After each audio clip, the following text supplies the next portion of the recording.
নিশিপদ্ম, বিভূতিভূষণ বন্দ্যোপাধ্যায়। পর্ব ৬। পুষ্প অনঙ্গ যাত্রাপথ চেয়ে জানালায় দাঁড়িয়ে আছে। ভাবছে আজ তার আসতে এত দেরি হচ্ছে কেন। হঠাৎ দেখে গলির ওপাশের বড় রাস্তাটায় অনঙ্গ রিকশা এসে থামল। পুষ্প তাড়াতাড়ি জানালা থেকে সরে গিয়ে আয়নার সামনে দাঁড়িয়ে প্রসাধনটা আর একবার ঠিক মতন সাজানো গোছানো আছে কি না দেখতে থাকে। অনঙ্গ তখন পানের দোকান থেকে সিগারেট নিচ্ছেন, কিন্তু কান দুটো তার সজাগ হয়ে আছে গৃহস্থ বাড়ির দরজায়। গৃহস্থ বাড়ির বউ মালি তখন বয়ফ্রেন্ড রমেনের সঙ্গে কথা বলছে। রমেন বলছে, আমার এভাবে তোমার এখানে আসতে ভয় করে। মলি প্রশ্ন করে, কেন? রমেন বলেন, তোমার কর্তার কাছে যদি কোনো দিন ধরা পড়ে যায়। যা, এসো ভিতরে এসো বলে বউটি দরজাটা পুরোপুরি খুলে দিয়ে দাঁড়ায়। রমেন বলেন, উনি কোথায়? সিনেমায়, এসো বলে রমেনের একটা হাত ধরে টেনে আরও ভিতরে নিয়ে যায়। অনঙ্গ তাদের সব কথা শোনেন, শুধু আজই নয়, আরও শুনেছেন। ওদের দুজনের কথা অনেকেই জানে, শুধু ওর ব্ল্যাক মার্কেটিয়ার স্বামী ছাড়া। অনঙ্গ পুষ্পর ঘরের দিকে যেতে যেতে আর একবার ওই বাড়ির দরজার পাশে লেখা গৃহস্থ বাড়ির ছোট বোর্ডটা ভালো করে গৃহস্থ দেখে এগিয়ে গিয়ে পুষ্পর দরজার পর্দা ঠেলে। পুষ্প বলে ডেকে ভিতরে ঢোকেন। পুষ্প একমুখ হেসে তার সামনে এসে দাঁড়িয়ে বলেন, এত দেরি যে? আমি সেই সন্ধ্যা থেকে ঘর বার করছি। আমার অপেক্ষায় থাকতে ভালো লাগে না তোমার? জানি না। জানো তো, বিরহ যত বেশি ভোগ করবে মিলন তত মধুর হবে বলে পুষ্পর সামনে খাবারের ঠোঙাটা তুলে ধরে বলেন, যাক, মোর অমিয়ার লাগি অমৃতি এনেছি, ধরো সখী, ধরো ধরো। পুষ্প খাবারের ঠোঙাটা হাতে নিয়ে বলে, বাহ, বেশ গরম তো, আপনি খাবেন তো?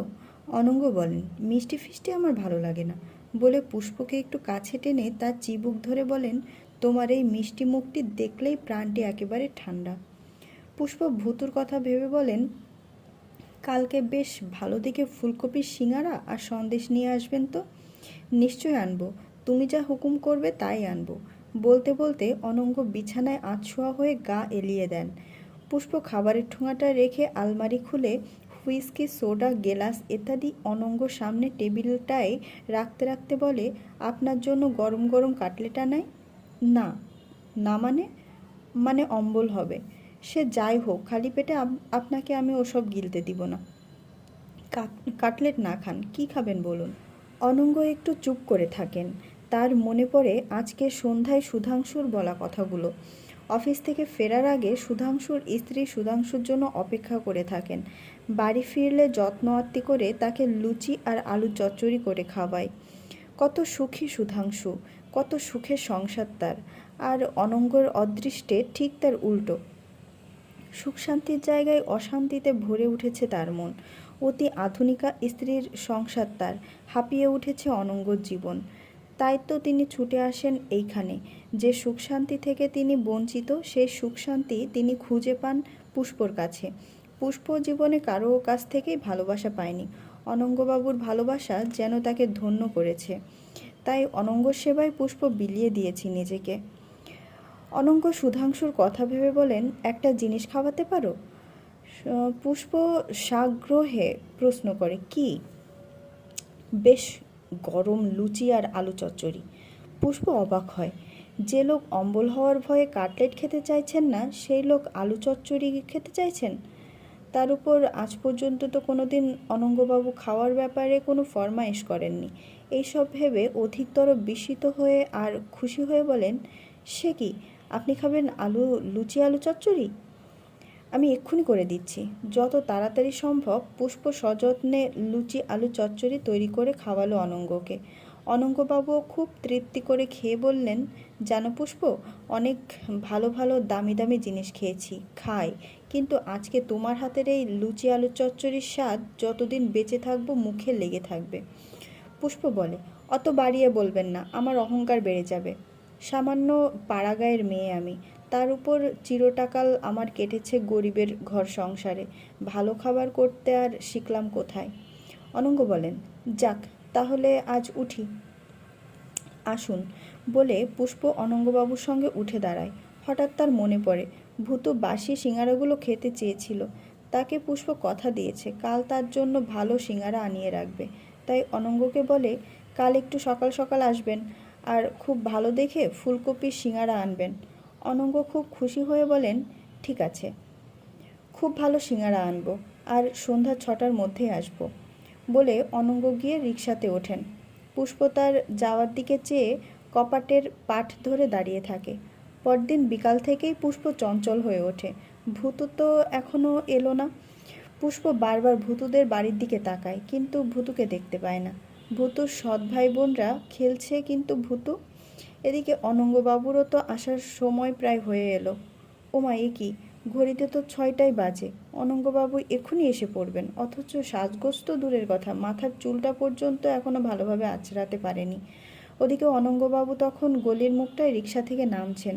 আজ যেন একটু বেশি সেজেছেন অনঙ্গ দত্ত। রিকশা থেকে নেমে পানের দোকানের দিকে এগোতেই আর দুজনের খুব সাজগোজ নজরে পড়ল অনঙ্গর। তারা দুজন হলো গৃহস্থ বাড়ির বউ আর তার বয়ফ্রেন্ড। দুজনে সেজেগুজে বেরিয়েছে। অনঙ্গবাবু একটু তাদের কথায় উৎকর্ণ হতেই কয়েকটি কথা ভেসে এলো তার কানে।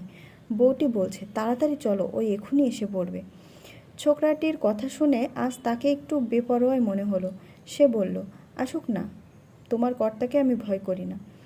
আমি যদি তার কাছে ধরাই পড়ে যাই, আমিও তাকে পুলিশের কাছে ব্ল্যাক মার্কেটিংয়ের জন্য ধরিয়ে দিব। বউটি যেন তার কথায় খুশি হলো। কিছু মুখে বলল না বটে, কিন্তু মনে মনে যেন বলল, তোমার এই সাহস দেখে আমি খুশি হলাম। পুরুষ মানুষের সাহস না থাকলে তাকে কাপুরুষ বলে। ওরা দুজনে হাসতে হাসতে হেলতে দুলতে চলে গেল অনঙ্গর সামনে দিয়ে। অনঙ্গ একবার পিছনে ফিরে তাদের যাওয়ার দিকে তাকিয়ে একটুখানি হাসলেন। হাসতে হাসতে অন্যদিনের মতন আজও একবার সেই বাড়ির দরজায় লেখা গৃহস্থ বাড়ির বউটির দিকে তাকালেন। আরও একবার হাসলেন। তারপর এগিয়ে গেলেন পানের দোকানে। সিগারেট নিতে নিতে কাদের কথায় পিছন ফিরে দেখলেন গৃহস্থ বাড়ির কর্তা এবং তার একটি সঙ্গী কথা বলতে বলতে যাচ্ছে। সঙ্গীটি বলছে, কতই বেচলেন? গৃহস্থ বাড়ির কর্তা অর্থাৎ বিরিঞ্চিবাবু বললেন, 600। সঙ্গীটি পুনরায় প্রশ্ন করে, কত ব্ল্যাক, কত হোয়াইট? বিরিঞ্চিবাবু বলেন, 50-50।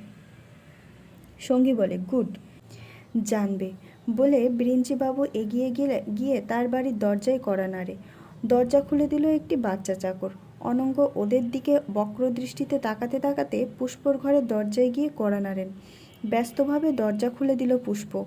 অনঙ্গ এক মুখ হেসে ঘরে ঢুকলেন। কিন্তু পুষ্প যেন আজ গম্ভীর, কেমন যেন একটু চঞ্চল। অনঙ্গ লক্ষ্য করে বলেন, বুঝেছি, আমার আসতে দেরি হয়েছে বলে অভিমান হয়েছে বুঝি? বেশি তো দেরি হয়নি, মাত্র 5 মিনিট। অবশ্য প্রেমিক প্রেমিকার অপেক্ষামান সময় 5 মিনিট মানে 5 ঘন্টাও মনে হতে পারে। যাই হোক, বেটার লেট দ্যান নেভার। এই নাও, খুব ভালো সিঙ্গারা নিয়ে এসেছি। পুষ্প কিছু না বলে অনঙ্গর হাত থেকে সিঙ্গারার ঠোঙাটা নিয়ে একবার দরজার পর্দা তুলে ভূতুদের বাড়ির দিকে তাকায়। না। অনঙ্গ বসে বসে তার এই ভাবান্তর লক্ষ্য করেন, কিন্তু কিছুই বুঝতে পারেন না। পুষ্প তখন সিঙ্গারাটা রেখে জানালা দিয়ে অধীর আগ্রহে ভূতুদের বাড়ির দিকে তাকায়। অনঙ্গ ততক্ষণ বসেছেন, মুখ না ফিরিয়েই কথা কটি বলে পুষ্প তেমনি জানালার দিকে তাকিয়ে থাকে। কিন্তু যার জন্য তার এই চঞ্চলতা, তাকে দেখতে পায় না পুষ্প। অনঙ্গ বলেন, কি হলো, সিঙ্গারা খাও, ঠান্ডা হয়ে যাবে। পুষ্প অন্যমনস্কভাবে সেইখান থেকেই বলে, হো। অনঙ্গ বলেন, কি ব্যাপার বলো তো, আমি তো কিছুই বুঝতে পারছি না। তোমার কথা মতো গরম গরম ফুলকপির সিঙ্গারা ভাজিয়ে আনলাম, আর তোমার মুখ গোমড়া করে রয়েছ। বলতে বলতে পুষ্পর কাছে এগিয়ে গিয়ে বলি একটু হাসো, একবার হাসি মুখে চাও, ওই হাসিটুকুর জন্যই তো আসি। পুষ্প তেমনই পথের দিকে তাকিয়েছিল। হঠাৎ তার মুখটা খুশিতে ভরে ওঠে। অনঙ্গ তার এই হাসির কারণ বুঝতে না পারে বলেন, বাহ বাহ, এই তো হেসেছ, কি সুন্দর দেখাচ্ছে বলো তো। পুষ্প কিন্তু তার কথায় কোনো ভ্রুক্ষেপ না করে হাসি মুখে এগিয়ে যায় দরজার দিকে। ওদিক থেকে ঝড়ের মতন ছুটে এসে ভূতু ঘরে ঢোকে। পুষ্প তাকে সস্নেহে জড়িয়ে ধরে বলে, তোরা তো দেরি হলো যে আজ? ভূতু বলে, নতুন মা আমাকে ধোপার বাড়ি পাঠিয়েছিল। ভূতু অনঙ্গবাবুকে লক্ষ্য করেনি, কিন্তু তাকে দেখে অনঙ্গবাবু বুঝলেন পুষ্পর এতক্ষণকার ভাবান্তরের কারণ এই ছেলেটি। অনঙ্গবাবু ধীরে ধীরে এগিয়ে এসে ভূতুর মাথায় সস্নেহে হাত রেখে পুষ্পকে প্রশ্ন করেন, কে এই ছেলেটি? পুষ্প বলে, ওই বাড়ির সামনের বাড়ির ভাড়াটে মুখুজ্জেবাবুর ছেলে। বামুন বলে অনঙ্গবাবু ভূতুকে চিবুক ধরে তার মুখটা তুলে বলে, অব্রাহ্মণ নহ তুমি তাতে তত, তুমি দ্বিজোত্তম, তুমি সত্য কুলজাত। ভূতু এসব কথার অর্থ কিছুই বুঝতে পারে না, শুধু অনঙ্গবাবুর মুখের দিকে ফ্যাল ফ্যাল করে তাকিয়ে থাকে। পুষ্প তাকে সিঙাড়া এনে দেয়। অনঙ্গ বলেন, তুমি এবার বাড়ি যাও খোকা। ভূতু অনঙ্গকে কিছু না বলে জিজ্ঞাসু দৃষ্টিতে পুষ্পর দিকে তাকায়। পুষ্প বলে, হ্যাঁ বাবা, আজ যাও, আবার কালকে এসো। ভূতু সিঙাড়া খেতে খেতে বলে, কাল আবার এমনই সিঙাড়া দেবে? হ্যাঁ দেব, দাঁড়াও আরও কয়েকটি দিচ্ছি, খেতে খেতে যাও, বলে আরও কয়েকটি সিঙাড়া এনে ভূতুর হাতে দেয়। ভূতুর সিঙাড়া খেতে খেতে চলে যায়। পাশের ঘরগুলো থেকে নাচ গান হৈ হুল্লোড় ভেসে আসছে। পুষ্প তার নিত্য নৈমিত্তিক কাজে মন দেয়। অনঙ্গ হুইস্কির বোতল খোলার আগেই পুষ্প তাড়াতাড়ি তার সামনের টেবিলে খাবারের প্লেট, সোডা ইত্যাদি সাজিয়ে দেয়। অনঙ্গ হুইস্কিতে সোডা মিশিয়ে খেতে শুরু করেন। পুষ্প তার পাশে কিছুক্ষণ পরে হঠাৎ একটা প্রশ্ন করে বসে, আচ্ছা অনঙ্গবাবু, আপনার ছেলেপুলে নেই? না। স্ত্রী? হ্যাঁ, সতীসাধ্যী লক্ষ্মী আছে। তাহলে আপনি সতীসাধ্যী স্ত্রীকে ফেলে এখানে আসেন কেন অনঙ্গবাবু? আপনি তো ভদ্রলোক। ফর্সা জামা কাপড় পরলেই যদি ভদ্রলোক হওয়া যায় তাহলে নিশ্চয়ই আমি ভদ্রলোক। না মানে আপনি তো শিক্ষিত। পুষ্প, কয়েকটা বই পড়ে কয়েকটা পাশ করলে যদি তাকে শিক্ষিত বলা যায় তাহলে আমি শিক্ষিত, কারণ আমি এমএ পাশ করেছি। এত লেখাপড়া শিখে কেন যে আপনি? পুষ্পর কথা শেষ না করতে দিয়েই অনঙ্গবাবু পুষ্পর দিকে মুখ তুলে বলেন, কি জানো পুষ্প, মানুষ সবচেয়ে বেশি ভালোবাসে অমানুষ হতে। তাই আমি তোমার কাছে অমানুষ হতে, অভদ্র হতে, অসভ্য হতে আসি। এক বোতল সোডা। পুষ্প আর কিছু না বলে আরও এক বোতল সোডা এনে দেয়। ভূতু তখন তাদের বাড়িতে সৎ ভাই বোনদের সিঙাড়ার ভাগ দিয়ে একসঙ্গে দাঁড়িয়ে দাঁড়িয়ে খাচ্ছিল। কমলা লক্ষ্মীকে সিঙাড়া খেতে দেখে জিজ্ঞাসা করে, সিঙাড়া কোথায় পেলি? লক্ষ্মী সিঙাড়া খেতে খেতে বলে, দাদা দিয়েছে। বিস্মিত হয়ে কমলা বলে, দাদা দিয়েছে? বলে এ ঘরে এসে দেখে ভূতু ও পাটু সিঙাড়া খাচ্ছে। কমলা ওদের কাছে এগিয়ে এসে ভূতুকে জিজ্ঞাসা করে, সিঙাড়া কে দিল, কোথায় পেলি? ভূতু সিঙাড়া খেতে খেতে নির্বিকারভাবে জবাব দেয়, পুষ্পর ঘরে। কমলা প্রশ্ন করে, পুষ্প? কে পুষ্প? ভূতু জানালা দিয়ে আঙুল বাড়িয়ে পুষ্পর ঘরের দিকে দেখিয়ে বলে, ওই যে ওই বাড়ি থাকে। কমলা যেন আঁতকে ওঠে, বলে, পাজি ছেলে, তুই ওখানে গেছলে? খাবার আর জায়গা পেলে না? ছি ছি ছি ছি। ভূতু কিছু না বুঝে বোকার মতো প্রশ্ন করে, কেন, ওখানে কি? কমলা ওদের হাত থেকে সিঙাড়াগুলো কেড়ে নিয়ে ফেলে দিয়ে বলে, সে তোমার জানার দরকার নেই, তুমি আর কোনোদিন ওদিকে মারাবে না, গেলে আর রক্ষে রাখবো না। লক্ষ্মী, তুই ভূতুর সঙ্গে থাকবি, দেখবি কখনো যেন ওদিকে না যায়। লক্ষ্মী ঘাড় নেড়ে সাড়া দেয়। ভূতু এই নিষেধের কারণ কিছুই বুঝতে না পেরে অবাক হয়ে তাকিয়ে থাকে। পরদিন বিকেল হতেই পুষ্পর কাছে যাওয়ার জন্য ভূতুর মনটা ছটফট করছে, কিন্তু উপায় নেই, লক্ষ্মী তাকে সবসময় আগলে আগলে রেখেছে। এই সময়টায় আজ কারুরই সান্নিধ্য ভালো লাগছে না ভূতুর, খেলতেও মন বসছে না, তাই ঘরের বাইরে বই নিয়ে পড়তে বসলো ভূতু। লক্ষ্মী এখন পাটুকে নিয়ে সদর দরজার পাশের রোয়াকে বসে খেলছে। তার দৃষ্টিতে ফাঁকি দিয়ে পুষ্পর বাড়ি যাওয়া ভূতুর পক্ষে অসম্ভব। অগত্যা বইয়ে মন দিতে চেষ্টা করলো ভূতু। হঠাৎ কাদের কথাবার্তা শুনে দরজার দিকে তাকিয়ে দেখে পুষ্পর ঘরের পাশের ঘরের যে মেয়ে দুটি থাকে, বীণা, মিনা আর নমিতা, খুব সেজেগুজে নটরবাবুর সঙ্গে হাসতে হাসতে ওদের বস্তির দিকে চলেছে। নটরবাবু হলো বীণার বাবু, বহুকাল ধরেই এ পাড়ায় তার যাতায়াত। আজ ওরা তিনজন গেছিল ম্যাটনি শোতে সিনেমা দেখতে। বীণা যেতে যেতে হঠাৎ নটবরকে প্রশ্ন করে, আচ্ছা নটবর বাবু, সিনেমা হলে যদি আপনার স্ত্রীর সঙ্গে দেখা হয়ে যেত তাহলে কি হতো? নটবর বলে, কিছুই হতো না। মিনা বলে, মানে? নটবর বলে, মানে দেখাই হতো না। নমিতা বলে, কেন? নটবর বলে, আমরা স্ত্রীদের মুভমেন্ট সবসময় লক্ষ্য রাখি। বিনা বলে, তাই নাকি? নটবর বলে, হ্যাঁ, স্ত্রীরা অনেকটা চশমার মতন, সবসময় চোখে চোখে রাখতে হয়। বিনা আর নমিতা প্রায় একসঙ্গে প্রশ্ন করে, আর আমরা? নটবর বলে, গগলসের মতন। নমিতা শুনে হেসে ফেলে। বিনা বলে, আহা। ওরা কথা বলতে বলতে আর একটু এগোতেই একজন কাবুলিওয়ালা নটবরকে দেখে প্রায় দৌড়ে ওদের সামনে এসে নটবরকে বলে, এই বাবু, হামারা রুপেয়া কা সুদ। নটবর ভূত দেখার মতন প্রথমটা হকচকিয়ে গিয়ে পরক্ষণে সামলে নিয়ে বলে, দেগা দেগা। কাবুলিওয়ালা বলে, আরে কিয়া দেগা দেগা, সুদ নিকালো সুদ। নটবর বলে, দেগা। এসো তোমার সঙ্গে এদের পরিচয় করিয়ে দিই। এইসব মেয়ে ছেলেরা হ্যায় নমিতা, বিনা। এ হচ্ছে আগা সাহেব, বহুত আচ্ছা আদমি। কাবুলিওয়ালা বলে, আরে ওসব বাদ ছোড়ো, তুম কাহা রহতে হো, পাত্তা নেহি। নটবর বলে, আরে পাত্তা নেই কে বলল? এই তো আমি তোমার সামনে সশরীরে হাজির হয়েছি। আমি বলছি কি আগাদা, তুমি কিছুদিনের জন্য রবীন্দ্রনাথ কাবুলিওয়ালা হয়ে যাও না। আমাকে তোমার সেই কাবুলে ফেলে আসা ছেলে মনে করো না। কাবুলিওয়ালা বলে, কে আলতু ফালতু বলতা হে।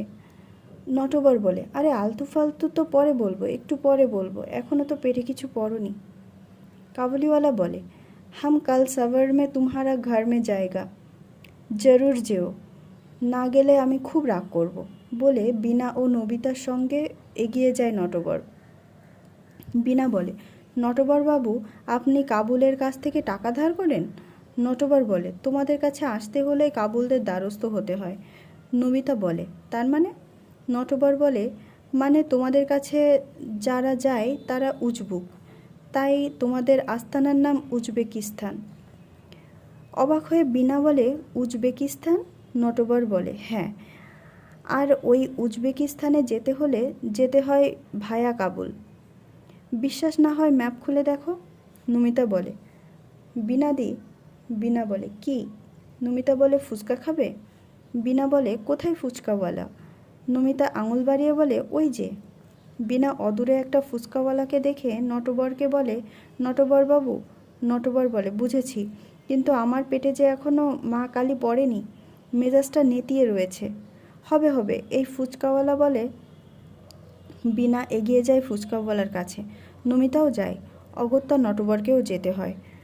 নটবর এসে ফুচকাওয়ালাকে হুকুম করে, এই লাগাও ফুচকা। ওরা সকলে ফুচকা খেতে থাকে। বিনা ও নমিতা খুব তৃপ্তি করে খাচ্ছে। ফুচকাওয়ালা নটবরের জন্য ফুচকা ভেঙে সেটা তেঁতুল জলে ডোবাতে যায়, বাধা দিয়ে বলে, ও হু হু, তেঁতুল জলে দিও না, বলে ভাঙা ফুচকাটা হাতে নিয়ে পকেট থেকে দেশি মদের বোতল বের করে ফুচকায় মদ ঢেলে খেতে থাকে। তিনজনে ফুচকা খাচ্ছে তো খাচ্ছেই। নটবর বোতলের সঙ্গে ফুচকাও শেষ করে ফেলে। নটবর বলে, और दो। ফুচকাওয়ালা বলে, और नहीं है। নটবর বলে, नहीं है? ও, कितना हुआ? ফুচকাওয়ালা বলে, 5 রুপয়া। নটবর পকেট থেকে টাকা দিতে গিয়ে দেখে পকেট কাটা গেছে। তখন অসহায়ভাবে বলে, বিনা। বিনা বলে, সর্বনাশ, পকেট কাটা গেছে, কি হবে? ফুচকাওয়ালা বলে, আমার টাকা কে দেবে? আমি দিব, বলে নটবর পকেট থেকে একটা বিলিতি মদের পাইট বার করে ফুচকাওয়ালাকে দিয়ে বলে, এটা বাঁধা রাখো। নেই, হাম নেহি রাখেগা, রুপয়া দো। নটবর একটু বিব্রত বোধ করে, এদিক ওদিক তাকিয়ে কাবুলিওয়ালাকে ডেকে তার কাছ থেকে আবার টাকা ধার করে ফুচকাওয়ালার কাছে মান বাঁচিয়ে কাবুলিওয়ালার কাছে আরও মান খুইয়ে চলে যায়। পুষ্পর বাড়ির সামনে দিয়ে যেতে যেতে দেখে পুষ্প তার ঘরের বারান্দায় দাঁড়িয়ে কার জন্য অপেক্ষা করছে। পুষ্প সত্যি অপেক্ষা করছে। একবার ডান দিক গলির দিকে তাকিয়ে দেখে অনঙ্গবাবু ভুতুর জন্য সিঙ্গারা নিয়ে আসছে কিনা, আর একবার বাদিকে ভুতুদের বাড়ির দিকে তাকিয়ে দেখে ভুতু আসছে কিনা, কিন্তু কাউকে দেখতে না পেয়ে পুষ্প আবার ঘরে চলে যায়।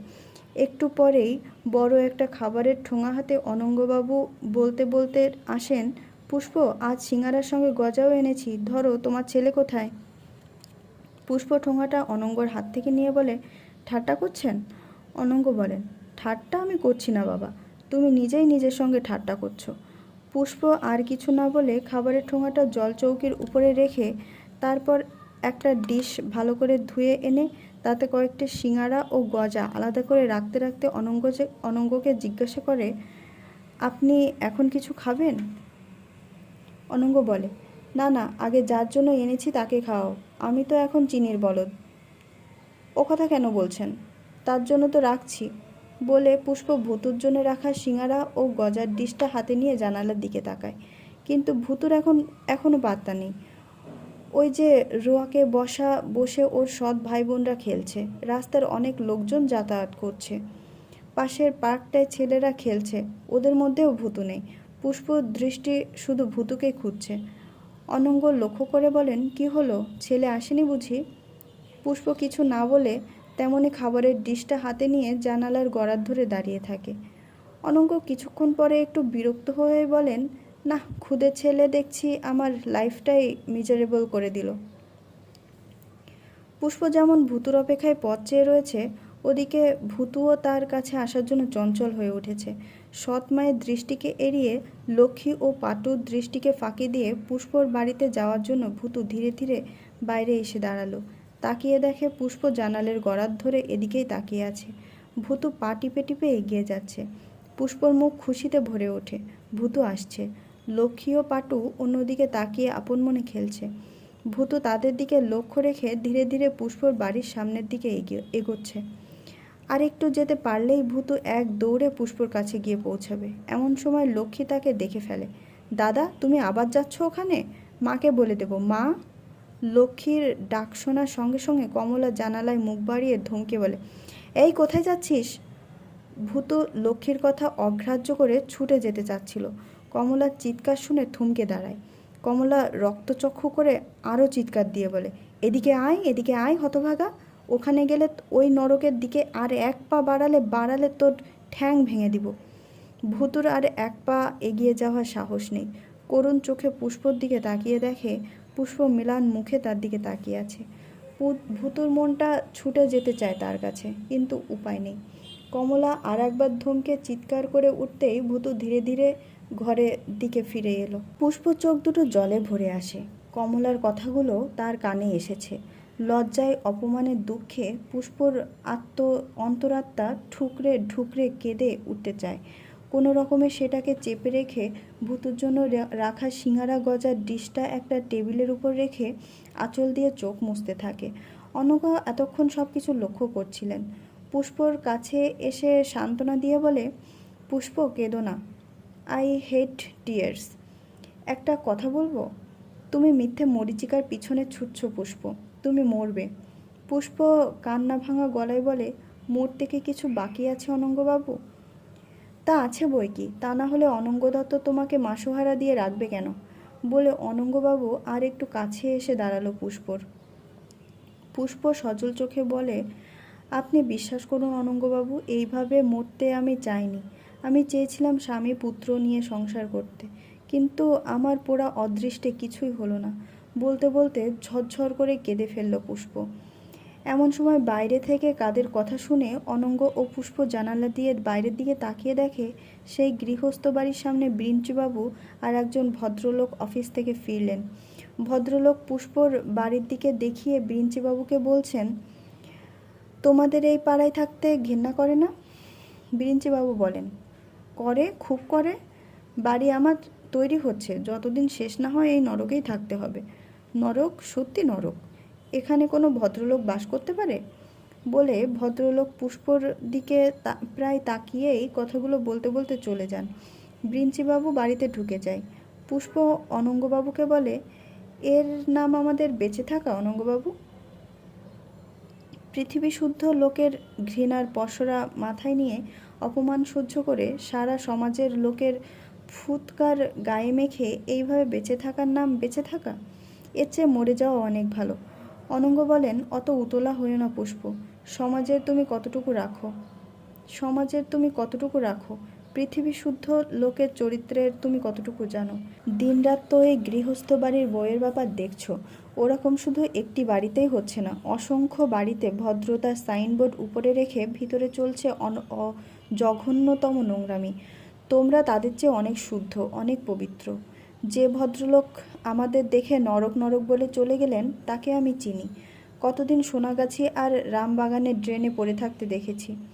তোমাদের মতন কত মেয়ের লাথি ঝাঁটা পর্যন্ত খেতে দেখেছি, তবুও এদের ভদ্রতার খোলস খসে পড়েনি। এরা নাকি খুব বড় সমাজী। সমাজে আরও অনেক বড় লোককে আমি দেখেছি আমাদের চেয়েও অনেক কুকাজ করতে। দুঃখ কি জানো, তবুও তারা এমনই সমাজের মাথা হয়ে রয়ে গেল। আর আমরা তাদের চেয়ে অনেক ভালো করেও তাদের জাতে উঠতে পারলাম না। তুমি দুঃখ করো না, ওদের কথাই ওরা দিনের বেলায় তোমাদের দেখে ঘৃণা ছেটায়, আবার আমাদের মতন প্রকাশ্যে তোমাদের কাছে না এসে ব্যাকডোর দিয়ে এসে রাত্রিবেলা নিশিপদ্মের মধু খেয়ে বেড়ায়। ওদের দিনের বেলার সঙ্গে রাত্রিবেলার কোনো মিল নেই, সুতরাং ওদের কথায় ওদের ঘৃণায় আমাদের কিছুই যায় আসে না। চলো ছোটা দাও। বলে অনঙ্গ এসে টেবিলের সামনে বসে হুইস্কির বোতল খোলেন। পুষ্প তাড়াতাড়ি সোডা, খাবার ইত্যাদি এনে টেবিলে রাখে। অন্য কিছুর জন্য কিছু না হলেও ভূতর জন্য পুষ্পর মনটা ভারী হয়ে থাকে। অনঙ্গ অনেক চেষ্টা করেও আগের মতন সেই প্রাণখোলা হাসি আজ ফোটাতে পারেন না পুষ্পর মুখে। অনঙ্গবাবু ঠিক বলেছেন। সকাল হতেই পুষ্প গোলমাল শুনে গিয়ে হাজির হলো ঝর্নার ঘরে। গিয়ে দেখে একজন ব্রাহ্মণ পণ্ডিত বলে তার গর্ব আছে, সমাজের লোক তার পায়ের ধুলো চেটে খায়। সেই ভট্টাচার্য মশাই মদের খালি বোতলটা বগলে নিয়ে ঝর্নার ঘরের মেঝেতে ধুলোয় লুটাচ্ছে। ঝর্না, বীণা, নমিতা সবাই বিব্রত, কেউ তাকে বাইরে পাঠাতে পারছে না। অবশেষে ডাক পড়ল বাড়িওয়ালি মাসির। মাসি এসে অনেকক্ষণ অনুনয় বিনয় করে বলল, বাবা তুমি এবার যাও, সকাল হয়েছে, অনেক বেলা হয়ে গেছে, যাও বাবা। ভট্টাচার্য মশাই অনেক কথার পর টলতে টলতে উঠে দাঁড়ালো। নামাবলিটা কাঁধে ফেলে প্রায় উঠে যাওয়া কপালের তিলক কটার উপর ঘাম মোছার মতন হাত বুলিয়ে বলল, কে যাবে, কোথায় যাবে? মাসি কথার সুরে আরও একটু মধু মিশিয়ে বলল, তুমি বাড়ি যাবে, সকাল হয়েছে, তোমার মতন লোকের আর এখানে থাকতে নেই, যাও। ভট্টাচার্য বলেন, কোথায় যাব? মাসি বলে, কেন, তোমার বাড়ি। ভট্টাচার্য বলেন, আর বাড়ি যাবে না, আমি এখানেই থাকব। মাসি বলে, ওমা, সে কি করে হয়? এখন যাও বাবা, আবার রাত্রিবেলায় এসো। রাত্রিতেও থাকবো বলে ভট্টাচার্য টলতে টলতে গিয়ে বিছানায় বসে পড়ে। সবাই বিব্রত বোধ করে। মাসি এবার রুদ্রমূর্তি ধারণ করে বলে, যাও বলছি, না গেলে কালু আর রামসিংহকে ডেকে গলার ধাক্কা দিয়ে দূর করে দিব। ভট্টাচার্য বলে, দিনের বেলায় কি করে যাব?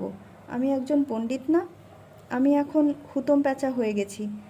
বলে এদিক ওদিক তাকিয়ে ঝর্নাকে দেখতে পেয়ে বলে, ওই আমার লক্ষ্মী, আমি ওই লক্ষ্মীর পায়ের তলায় হুতম প্যাঁচা, হুমড়ি খেয়ে পড়ে থাকবো।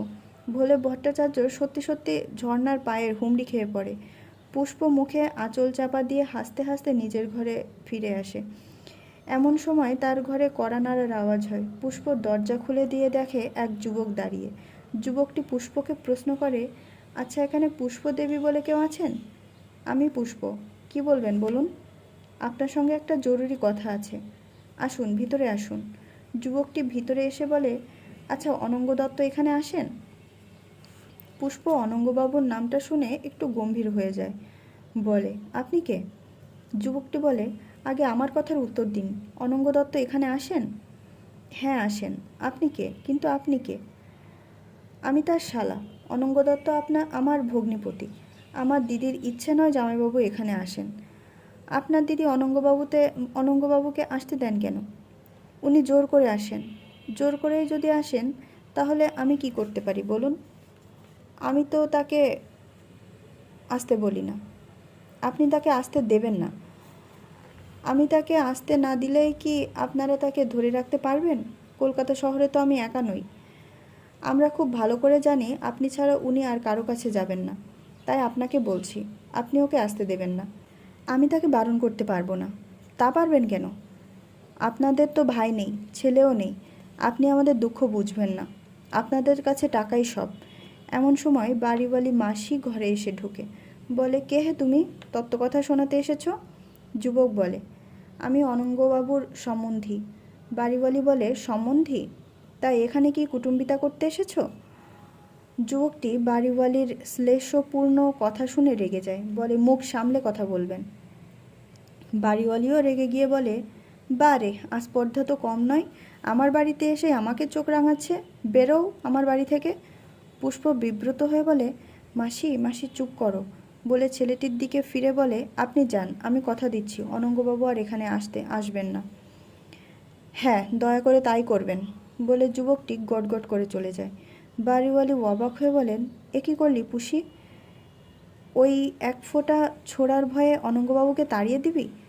পুষ্প এতক্ষণ গতকালের ভুতুর জন্য রাখা সিঙাড়া গজার ডিশটার দিকে তাকিয়েছিল। মাসির কথা শুনে তার দিকে ফিরে বলে, ভয়ে নয় মাসি, যেদিন থেকে আমি এখানে এসেছি সেদিন থেকে লজ্জা ভয় সব ঘুচে গেছে। মাসি বলে, তবে অনঙ্গবাবুকে তাড়াবি কেন? পুষ্প আবার ভুতুর জন্য রাখা খাবারের ডিশটার দিকে তাকায়। ভুতুর না আসার কথা ভেবে তার বুকটা ভারী হয়ে ওঠে। অনঙ্গবাবুর অকৃত্রিম ভালোবাসাকে অবহেলা করে তাকে দূরে সরিয়ে দেওয়া পুষ্পর কাছে কঠিন সমস্যা। তবুও ভুতুর অবহেলা তো সইতে পারবে না পুষ্প। মাতৃহৃদয় তার এতদিন ছিল অন্ধকারময়।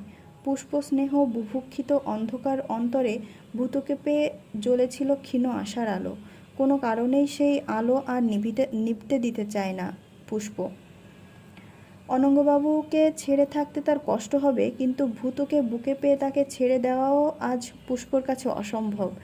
আজকের এই অনঙ্গবাবুর সম্বন্ধীর আশাটা হয়তো ভগবানেরই অভিপ্রেত। অনঙ্গবাবুকে ছাড়তে না পারলে তো ভূতকে নিবিড় করে বুকে তুলে নিতে পারবে না। একসঙ্গে গণিকা আর জননী, না, এ বরং ভালোই হলো। অনঙ্গবাবু আর কখনো আসবেন না তার কাছে। পুষ্প আবার ফিরে যাবে সমাজে। তখন তার কাছে আর আসতে ভূতুর কোনো বাধা থাকবে না। এসব কথা ভেবে খাবারের ডিশ থেকে মুখ ফিরিয়ে বাড়িওয়ালির কথার জবাবে পুষ্প বলে, অনঙ্গবাবুকে কেন তাড়াচ্ছি সে তুমি বুঝবে না মাসি, সে তুমি বুঝবে না বলে ঠেলে আসা কান্নাকে গোপন করবার জন্য ছুটে যায় পুজোর জায়গায়। ঠাকুরের সামনে উপুড় হয়ে লুটিয়ে পড়ে। তার এই না চাওয়া কদর্য জীবনের জন্য ফুপিয়ে ফুপিয়ে কাঁদতে থাকে পুষ্প। কতক্ষণ ধরে যে কেঁদেছে তার খেয়াল নেই। খেয়াল হলো যখন ভূতু এসে তার চিবুকটা তুলে ধরে তার করুণ মুখটায় প্রশ্ন করে, তুমি কাঁদছো কেন? কি হয়েছে তোমার? কি হয়েছে?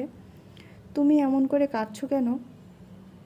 পুষ্প তার মুখের দিকে চেয়ে কান্না ভাঙা গলায় বলে, তোর জন্য কাঁদছি। কাল আসিসনি যে? ভূতু বলে, বাবা, নতুন মা সবাই বারণ করে। তোমার ঘরে সব আজে বাজে লোক আসে। পুষ্প ভূতুকে বুকে জড়িয়ে কাঁদতে কাঁদতে বলে, আর কেউ আসবে না বাবা, তুই ছাড়া আমার ঘরে আজ থেকে আর কেউ আসবে না বলে ভূতুকে বুকে নিয়ে তার মাথায় মুখ রগড়ে পুষ্প নীরবে কাঁদতে থাকে। চোখের জলে ভূতুর চুলগুলো প্রায় ভিজে আসে। হ্যালো এভরিওয়ান, আমি ঋতু। আপনারা শুনলেন নিশিপদ্ম উপন্যাসের 6ষ্ঠ পর্ব। আমার উপস্থাপনা যদি আপনাদের ভালো লেগে থাকে অবশ্যই লাইক এবং কমেন্ট করে আমাকে জানাবেন। যদি ফেসবুক থেকে দেখে থাকেন তবে অবশ্যই পেজটি ফলো দিয়ে শেয়ার করে আপনার বন্ধুদেরকে দেখার সুযোগ করে দিবেন। আর যদি ইউটিউব থেকে দেখে থাকেন অবশ্যই চ্যানেলটি সাবস্ক্রাইব করে পাশে থাকা বেল আইকনটি অন করে রাখবেন, যেন আমার পরবর্তী ভিডিও নোটিফিকেশানগুলো সবার আগে আপনার কাছে পৌঁছে যায়। ভালো থাকবেন, নিজের এবং পরিবারের যত্ন নেবেন। নমস্কার।